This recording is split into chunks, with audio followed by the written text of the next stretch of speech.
I graduated top of my class. First in my entire family to get a degree. 4 years of ramen, night shifts, and zero sleep, all building to one moment. My dad promised he'd be there. 3 days before graduation, he called me and said, "Hey champ, Marcus has a game that day. You understand, right? I'll take you to dinner after."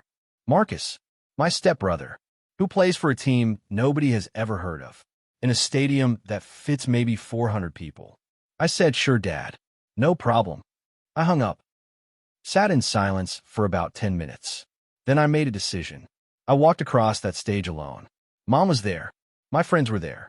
I smiled the whole time. Got my degree. Took my photos. But here's what my dad didn't know. A local sports journalist had been covering our college that week, doing a human interest piece on first-generation graduates. He interviewed 5 of us, and I was one of them. He asked me on camera, "Who's your biggest inspiration?" I looked straight into that lens and said, honestly, the people who weren't there, because they taught me that the only person I could ever count on was myself. The piece aired 3 days later on regional news. My aunt saw it. My grandma saw it. Every single family member saw it.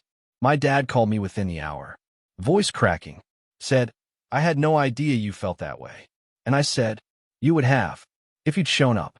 Then I hung up. No anger, no shouting, no drama.